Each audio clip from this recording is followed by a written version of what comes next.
This deal is a total disaster. It's a bad deal. They're better off than they were before the hostilities began. Iran has come out of this stronger than it was before. If we do follow through on this MOU, Iran will be more powerful than they've ever been. You have sanctions lifted. You have assets that are going to be unfrozen. What do we get? This MOU appears to be, just from the text, a disaster that does not achieve any of the actual signal goals that were set by the administration at the beginning. It does smack of the kind of appeasement that our administration rejected in the Obama-Iran nuclear deal. The regime has not changed.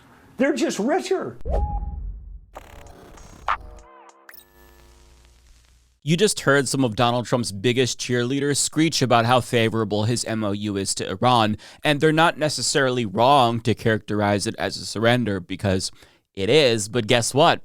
That's what happens when you lose a war you never should have started to begin with. Iran won, and as the victors, they get terms more favorable to them. That's the way it works.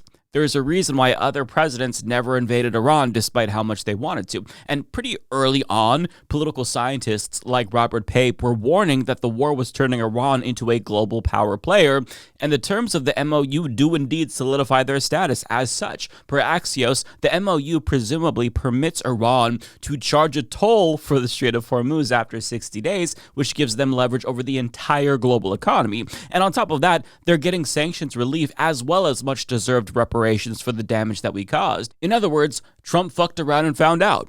It's either this or nothing. But here's the thing. All of this shrieking that we've heard from neocons, it isn't for nothing, actually. There's a purpose. The goal is to pressure Donald Trump to re-engage in hostilities with Iran in hopes that he'll be able to secure more leverage for better terms. And I would imagine that some of them, if not most of them, just want perpetual war, no matter the cost to human life and the economy, because they love war. But Trump very clearly thought that the political cost was too high, which is why he's bailing now in spite of the humiliation and the cost. But the problem is that their criticism might actually get to him, because he responded on Truth Social saying, "These fools who think I haven't been tough enough on Iran when the stock market just hit a record high and oil prices are tumbling down are either jealous, bad people, or stupid." Now, I'll be honest, that worries me, because you can tell that their criticism is getting to him, and he's a very weak, thin-skinned man. I think that he probably thought that he'd be able to spin this as a total and complete victory, which isn't that unreasonable since he's fostered a political cult of personality, the likes of which we haven't seen before. But I mean, the neocons specifically, who are criticizing him over the MOU, they've never really been true believers. They were just using him and fluffing his ego because they liked that he was giving them what they wanted, which is a war in Iran. But now that he's no longer doing what they want, they've turned on him because they know that Donald Trump cares more about his image than anything else. So once again, they're trying to use him for their political goals. So, I mean, this might be the only time that I've actually wanted Donald Trump to give in to his stubborn instincts and not give in to the haters, because ending the war is the objectively correct thing to do.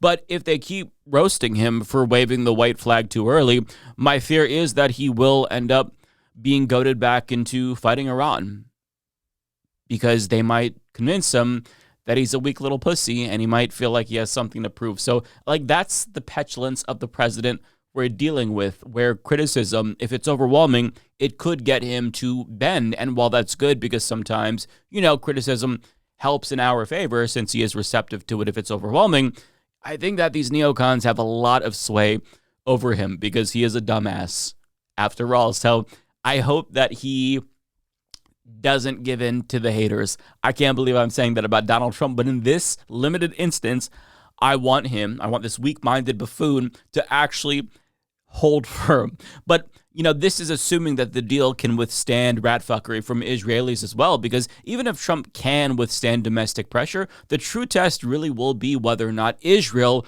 doesn't ruin it for everyone, because Axios reports that Netanyahu is unsurprisingly pissed off about the deal, and Netanyahu-aligned media outlets in Israel have started to viciously attack Donald Trump as a result, with one primetime host taking shots at J.D. Vance, Steve Witkoff, and Jared Kushner. And even though Lebanon was part of the deal, a Netanyahu advisor made it very clear that they don't consider themselves bound by the terms of the MOU. And on that note, Israel predictably bombed Lebanon just hours after the U.S. and Iran officially signed the deal in another blatant attempt to sabotage peace talks. And as Jake Johnson of Common Dreams reports, Ismail Baqi, the spokesperson for Iran's foreign ministry, said Thursday that the MOU signed Wednesday would be nullified in the absence of a full Israeli withdrawal from Lebanon and an end to military attacks. Quote, "It is the responsibility of the U.S., said Baqi, to force Israel to respect the U.S. commitments to Iran in this document." And an Israeli official told Reuters the outcome of the talks would ultimately depend on whether U.S. President Donald Trump decides to force the issue by threatening repercussions if Israel does not abide by the interim Iran Pact's terms. So Iran is saying that Trump needs to get Israel under control if he actually wants this MOU to hold, and Israel is basically daring him to try to stop them.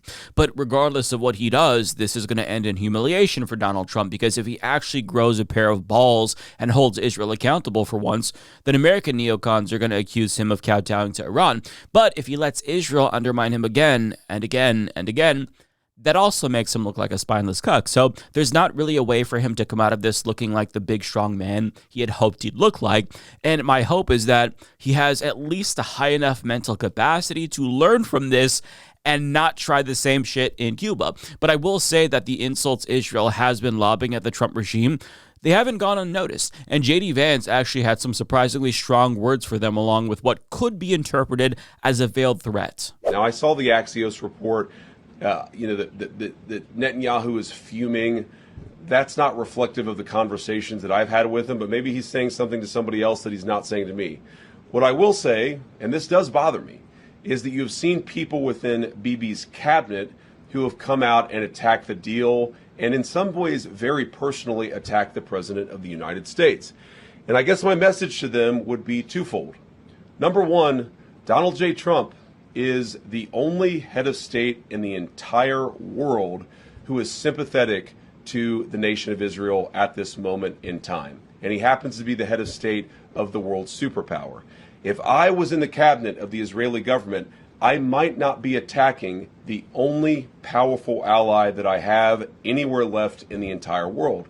And the second message I would give to some of those cabinet members, Bibi, to his credit, has not gone down this path, but to some of these cabinet members in Israel who are attacking the President of the United States, the other thing that I would say is that over the last 3 months, 2/3 of the defensive weapons that have protected your homeland have been built by American hands and paid for by American tax dollars.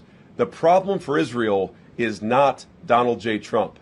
And anybody in Israel who thinks their biggest problem is the President of the United States needs to wake up and smell the reality of the situation that country is in. So if you read between the lines, he is implicitly communicating to them that they need us. They rely on weapons that they're getting from American defense contractors, as well as billions of dollars in aid from American taxpayers every single year. They need that to survive. And if we choose to cut them off, then they're up shit creek without a paddle. So you don't bite the hand that feeds you. And I think he was referring to comments made by Israeli terrorist Itamar Ben-Gvir, who basically said Israel wouldn't allow the U.S. to strike a deal with Iran, as if he's the one in charge.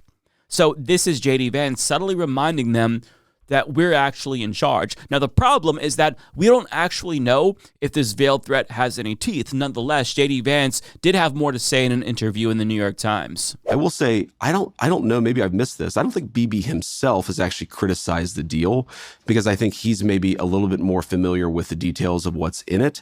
But yeah, you've seen people in their system, Ben-Gvir and Smotrich, who've attacked the deal. And I guess my response to them would be, what is your exact proposal? And, you know, you're a country of 9 million people. You can't just kill your way out of solving every single national security problem that you have. Oh, but that's not going to stop them from trying. So listen, I'll just say what I said in my video on Tuesday about this. If the Trump regime is as fed up with Israeli defiance as they say they are, then they need to actually use their fucking leverage once and for all and cut them off. Otherwise, nothing they say is ever going to hold any weight. If the Israelis think that they're too valuable of a proxy to America to be cut off, then they have no incentive to ever listen to anything American leaders have to say. Why wouldn't they keep doing whatever the fuck they want to do if they're never going to be held accountable for it? They're committing a genocide of Palestinians in Gaza. They're doing an ethnic cleansing in the West Bank and Lebanon as we speak. So if America is letting them get away with all of these crimes against humanity and we're still giving them weapons to do these things in defiance of U.S. and international law, then what won't we let them get away with? But here's the thing that none of us have really considered yet. America isn't the only one who has leverage in this situation. Israel may also have leverage too. It's an open secret that Trump's former bestie, Jeffrey Epstein, was an Israeli intelligence asset. So the likelihood of them having blackmail on Donald Trump like they did on Bill Clinton may be the one thing that's keeping Trump from really blowing up his relationship with Netanyahu. But this has always been speculation. We don't know for sure, right? But we just got confirmation from a former Israeli intelligence officer who said, yeah, we actually do have blackmail on Donald Trump. If there's a real deal between the Americans and the Iranians, and it's going towards that, Netanyahu will try to sabotage it. One of the ways he'd sabotage it is by putting out Epstein material against U.S. government officials, including Trump. And he put it out there. New material that wasn't seen before in public. So it's not just Trump. I know that Howard Lutnick is mentioned. There are other officials. And not just Trump, other officials too. Yes. So, I mean, given that threat, you begin to see why a lot of people view Trump's comments about Israel and his criticisms of Netanyahu as all bark and no bite, because if he cuts them off, then they may expose him for the pedophilia that he committed. Now, we already know that he's in the Epstein files and accused of doing things to underage girls, but there's no visual evidence. There's just testimony from the FBI and accusations. But if they actually have the smoking gun, yeah, I don't think he would be as inclined to defy Israel. Now, the person who is saying that he's going to be exposed just for signing the deal, I think that wouldn't be wise. I feel like Netanyahu is smart enough to hold onto that card a little bit longer and just try to sabotage the MOU the same way he's been sabotaging it, by brazenly violating it, by bombing Lebanon, because that right there is a card that you don't want to play unless you absolutely have to. There's still 2 years of Trump left in office, and Israel isn't getting any more popular in the United States. So in the event, Netanyahu has to push that big red button and release the pedophiles, I don't think he's going to do it just yet. So I am relieved that the MOU was signed, because the war needs to end by all means necessary, but it's very clearly hanging on by a thread, and there's just so many people working against it that it'd be a minor miracle if it survives the entire 60 days, but we'll just have to wait and see. I'm crossing my fingers. It's the one time I'm like hoping that something Trump did is successful, because everything else he does is destructive. Starting this war was destructive, but if he tries to end it, then I think that is something that will be better off for the entire world. So in this one instance, I'm kind of rooting for him, which feels gross to say.